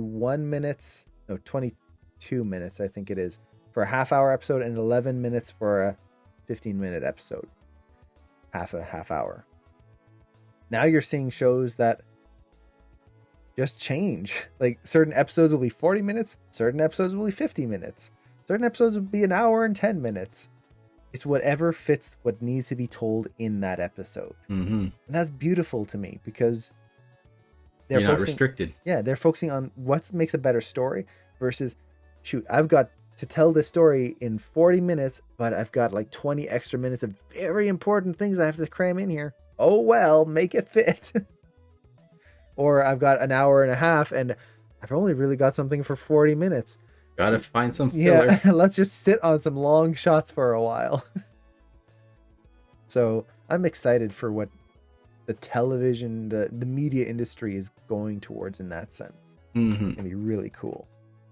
We're going to see some changes. This last shot I just want to mention. I love how they're really putting a lot of weight on the feet and you really feel that weight shift going forward. They have as to they lean push up. over Yeah. to move forward. Like just look at Powder here. How far she's leaning forward just to be able And to V. walk on this roof. Or even here, like how far he's leaning backwards Yeah. to stand straight. Mm-hmm. They're being mindful of the surface. Yeah. So with all of that, we've spent an hour and a half approximately, probably closer to 2 hours. We started at 3:30, so it's been 2.5 hours. Or 2 hours. 2 hours on the first shot out of, we've got so many here. Yeah. I'm actually wondering, like, we did have to cut this off a little early today. Yeah. I'm wondering if maybe we come what do you back guys for think? Friday. Yeah, we could stop here because Bo and I have to go. We won't stop right away because I just saw something and I want to talk about Yeah, it. we'll do like one more, and then we have to go. But then on Friday we can do another analysis and get like deeper into like the facial stuff and the effects. Yeah, it's up to you guys. We could try to go a little bit longer today, just a little bit. Okay, Friday Arcane. Who wants Friday Arcane? I would be surprised if anyone says no, honestly, but I know conceded. I saw a scene as Cameron was scrubbing. It's like, I gotta talk about that. That looks too good. Yeah, it's so good. Okay, Friday Arcane. That sounds good. Mm-hmm. And who knows? Maybe we'll go for a Saturday Arcane. We'll make it a week of Arcane. Yeah, Arcane week. So I'm gonna talk about a little bit on this now, but we're gonna dive into a deep dive of it Friday, and that's facial acting. And I only want to mention this because I already talked about a little bit earlier how everything is connected. How when they move, certain parts will affect others. Sympathetic action. Mm-hmm. And this is what really helps make this show feel so good. Is if you look at the facial animation, it's not independent things where a corner of the mouth is just going to move like that and it doesn't affect anything else. So if we just look at her facial acting right here, let's set the range right through here.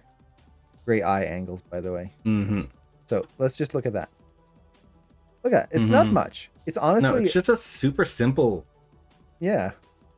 Like, this is what? How many frames? 57 to 99.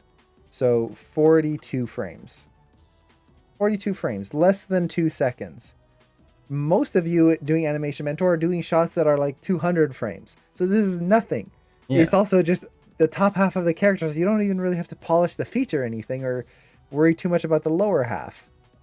And the hands are off screen, so you don't even have to worry about hand posing. It's literally just face. Yeah, it's just the face and a little bit of the body. That's it. But look at how beautiful it is. Look at how there's so much personality and emotion change. For those of you in class 4, part of your assignment is a pantomime shot, a change of emotion, having a character change from one emotion to the other. That's what this is. Going from nervous to relieved.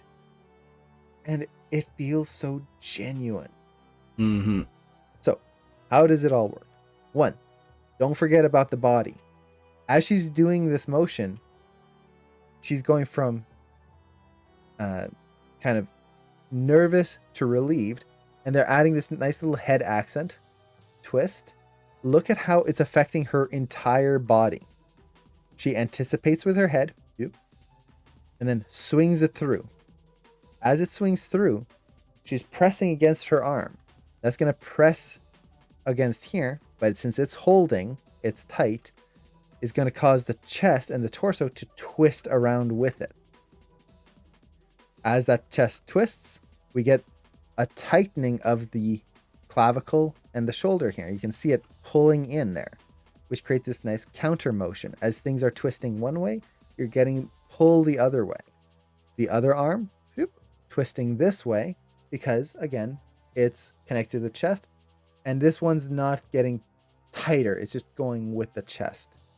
So you're getting this nice connection of motion, all from the one head accent going through. Now, it doesn't mean that things have to move a crazy amount. If I move my head, I don't have to twist my body and fling it from side to side. I could if I wanted, but it would be a little dramatic. I can just look at it and look for those sympathetic motions. Try to see how can I connect this. Make it feel like it's all one piece. So that's just the head and the body. Now, going into the face, it's the same principles.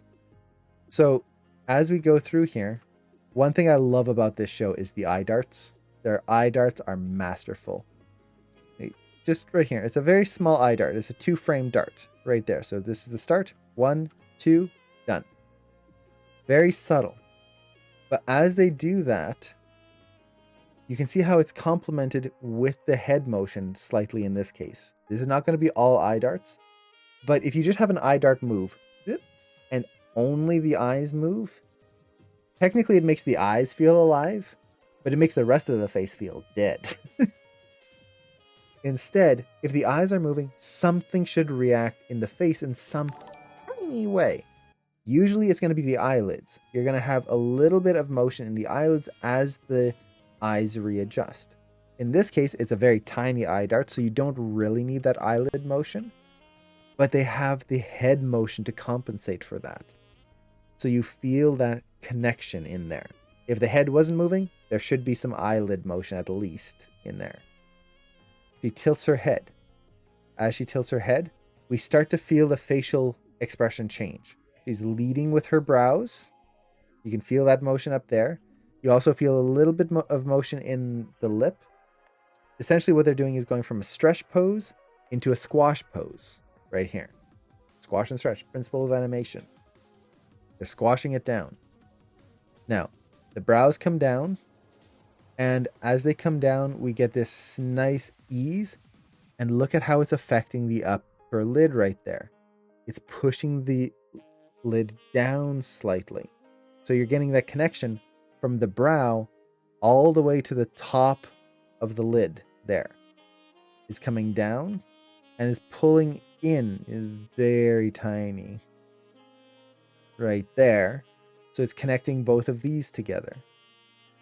As the mouth comes up, it's assisted with the head turn right here.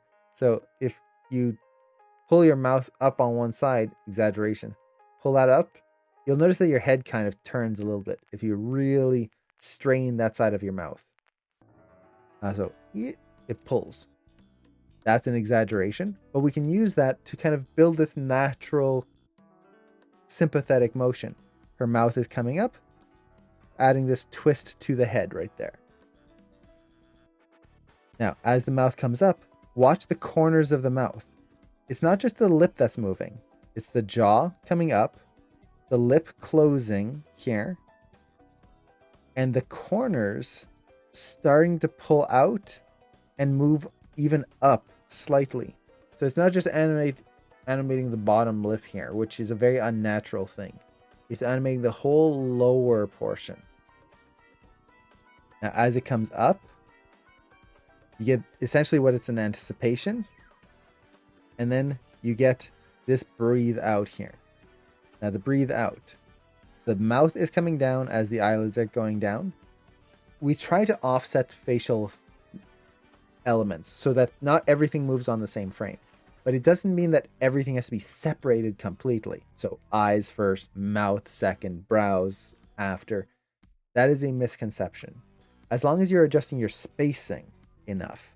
So if we look at the lids here, for example, you can see the lids are moving that much. The lip, much more. So the lips are leading. The lips are leading this action, and the eyes are following, and then we get the brows after. So they're still offsetting things, just making sure that it doesn't feel super slow. But as she's doing this, once again, we get that connected feeling. As her bottom lip is coming out here, the corners come in. As the corners come in and we go further, we can feel the nose being affected, pulling in here. It's kind of hard to see right here, but the cheeks are pulling down right there.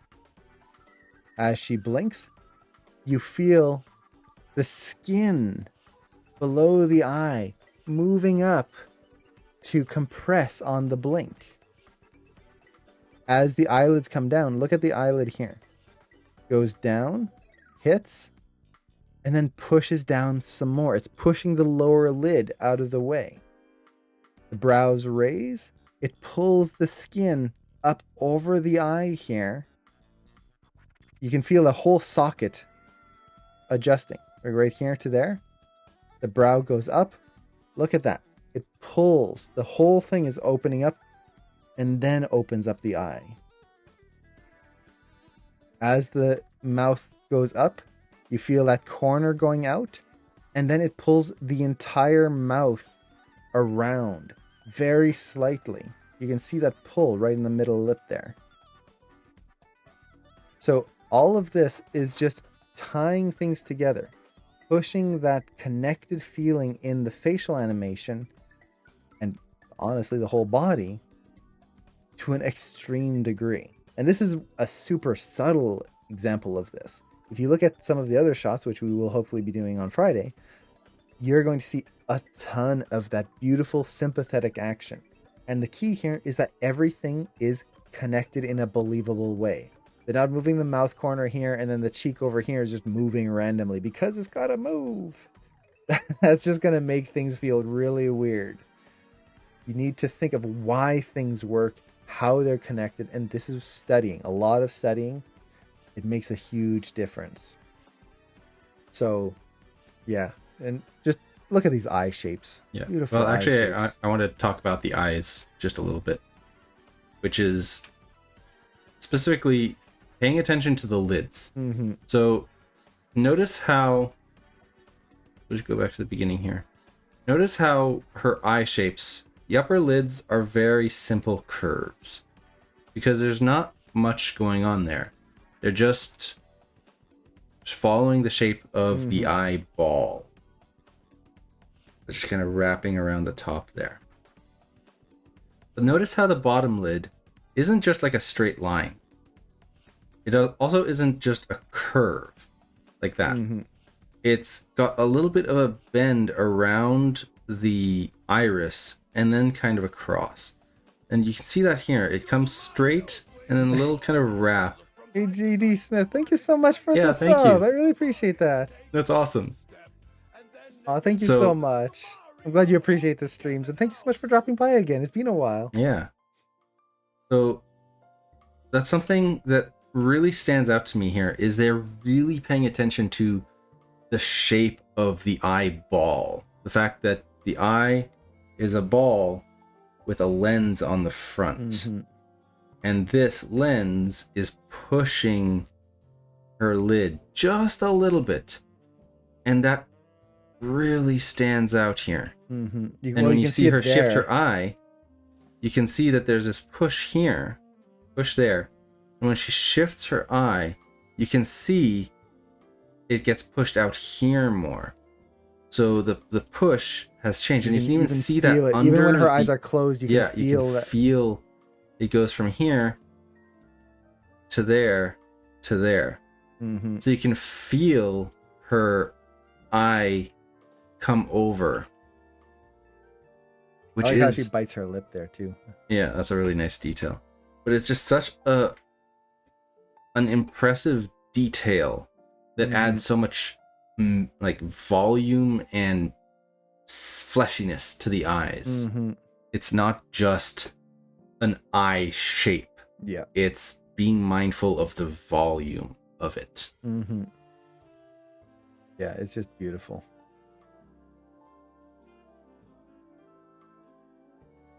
Look at that, how her mouth corner just pulls up right there. Mm-hmm. It's affecting her nose shape.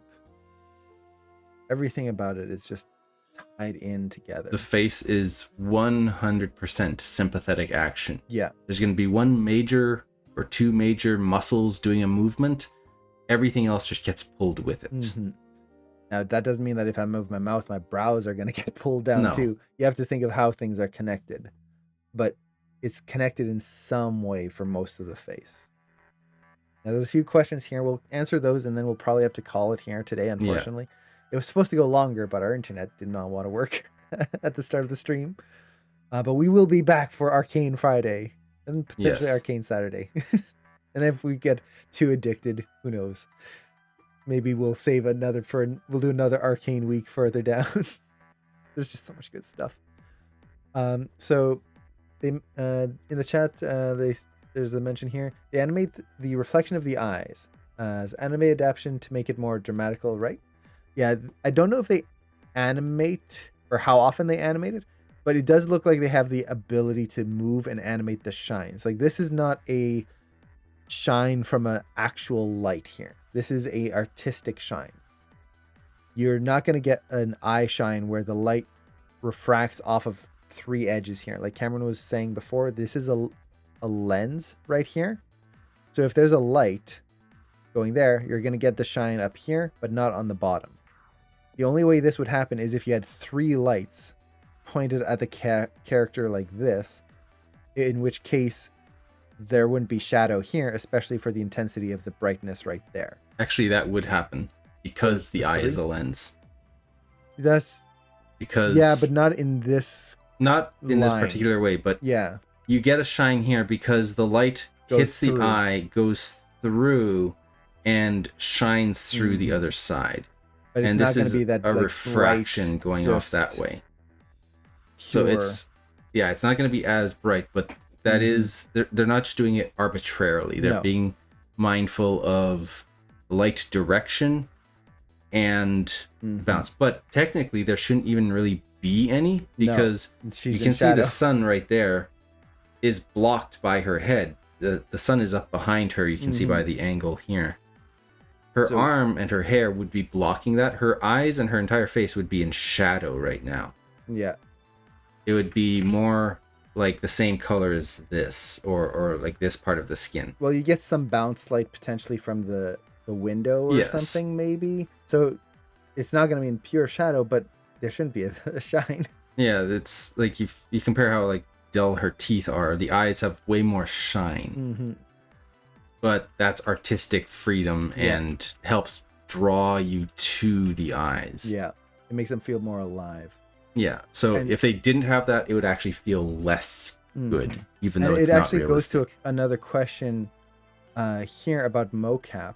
Yeah. And there were 2 questions about what do we think about mocap as a whole and how it's pushing, as well as I know mocap can never replace the beauty that is hand animation, but as it's becoming more commonly used nowadays, the technology will develop more and more, which means that it won't replace animation, but it would make it more rare. I would say, in general, if we're talking about like an animated film, what it's going to do is it's going to speed up the process of animation. Yeah. It's going to take away the tedium of animating all the body mechanics and allow the animators to start pushing towards the artistic side more quickly. And there will be times when there's still going to be no point for mocap. So this is the beauty about animation. Let's take a jump like this right here. Oop. Let's reset there. So this jump right here, you could have an actor act this out, but no actor is going to be able to freeze in midair before coming back down here. This is an impossible move in real life, but man, does it feel good. Right there, that kind of up, zip down. And possible. Honestly, sometimes it's easier just to animate it yourself rather than do the mocap, bring it in, and then have to rebuild it anyways. Animators have gotten so good now that and using reference helps so much that you don't need mocap for certain things when you just have a good reference and a good animator. And that's not to say that the new technology is not going to be used. It's going to become a part of our workflow. Yes. And honestly, we'll just change with the times. It's the same as computers are getting faster and faster. We don't have to sit around and wait for a play blast to happen anymore. You don't have to wait for the film to go and be processed before you can see what your animation looks like anymore. It's made things faster. This new mocap technology, it will change things. Definitely. Yeah. We might not do certain things as animators that we used to do. It might not be part Well, of our AI field. technology Yeah. is changing the way the film industry does certain things. But it's not going to get rid of anything so much as change the way it works. Yeah. It's like how computers didn't get rid of animation and like 2D animation still exists. It just changed it. And now we're seeing like the artistic side of it coming out more and more. And we're going to get to see the artistic side of mocap come out more and more. I'm actually really excited to see where it goes. Yeah. It's scary, but in the sense that change is scary, and we don't know where it's going to go yet. And then, let's see, there was another question here. Let's see, you guys have to get burnt out with animation. When I get burnt, I will watch your streams, but what do you guys do to reinvigorate the animation passion? We do our streams. Which is actually kind of true. Yeah, it is kind of true. The streams here help us to kind of work through like any burnout, and it lets us talk about the thing we're passionate about and share the cool things that we see and hear. So that's one way, is just sharing things with people and going, isn't this cool? And then we stop the streams and go, man, I want to do that myself now. And it helps to reinvigorate things. But aside from that, like day to day, it's just reminding yourself why you love animation. That's one thing. I love just looking at clips online, watching animations, watching a good TV show. And then doing things outside of animation, like going outside and working outside, just getting away from it so that when you come back, you remember why you love it. It's the act of leaving home and going on a vacation and coming back and going, you know what, my house is really nice. Whereas when you're always in your house, you just take it for granted. Yeah. So taking that step away from animation for a little bit, sometimes like if you're not doing assignments and you don't have a deadline to do animation, take a week off. Just don't touch animation for a week and do other things. And even if you're in a course, take a day off. Yeah. Take a full day where I'm going to step away. I'm not going to look at anything assignment or animation related, unless maybe it's like watching Arcane or something like that. But I'm just going to take a step away. And that helps a lot, surprisingly. If you just stick to it and never step back out, that's what causes burnout. Yeah. It's just too much. And that goes with anything. Like, if you're always eating your favorite meal, and it's like, oh, it's so good. Let's say pizza. Best food ever. Pizza, yay. And you eat it for breakfast, and you eat it for lunch, and you eat it for supper, and you eat it for a snack, and then you eat it for a midnight snack. And you're always full while you eat it too. Yeah, you're always full. You never let yourself get hungry again. How long do you think you're going to enjoy pizza? Hopefully Forever. You're going to stop eating it before your heart gives out. Yeah. But at some point, you're just going to go, I'm done. But I can eat cereal 24/7. That's the thing. You think you can eat cereal 24/7 until you actually have to. And that's the big thing with many people. Like, I know a lot of family, especially family that's gotten sick. It's like they get sick, maybe they have a surgery or something like that, and then they have to eat a very limited meal. And it's like, oh yeah, Jell-O, I can survive off Jell-O. I love Jell-O. That's gonna be no problem. I'll live off of it. All of them who have had to do that cannot stand Jell-O. When you are forced to live it with no change and you don't even have the option to go for something else, it reaches a burnout point. And that goes with anything. With animation, if you are just living it over and over and over and over, it might seem fun for a while, and you might not even notice the change happening. But at some point, your body is going to go, I don't want to do this anymore. And it's going to start reacting to it. Do not get to that point. Take breaks so that you can keep enjoying what you're doing and it doesn't become this negative connotation where you sit down and your body just goes, no, please get me away from this thing. So yeah, be very careful of overworking that burnout. Yeah. You even see that with people like in the fast food industry. It's like, I love burgers. I'm going to work at a McDonald's or a Wendy's. And you work there for a couple of years and it's like, I never want to smell a burger again. When you're surrounded burgers by are delicious. Day in and day out. Yeah. And you don't want that to happen to animation where like if you smell animation, you get disgusted. What would animation smell like? Dreams? Tears. Yeah, tears. It would be a salty smell. Like the ocean. The tears of all the animators where Maya crashed. But yeah, hopefully that answers the question there. Now, I think with that, we're going to have to get going right away. Smells like... Yeah, coffee and tears. There you go. Smell of animation. But we're going to have to get going. So we'll be back with part 2 of Arcane. Probably this Friday. Hopefully. Maybe we'll get past one shot. We'll see. But hopefully this was fun. Hopefully you were able to learn a little bit of something and get to experience some of the awesomeness that is Arcane. And if you haven't seen Arcane, definitely check it out. It's so good. It's so good. We looked at one of the first shots, and it's not even the first best shot.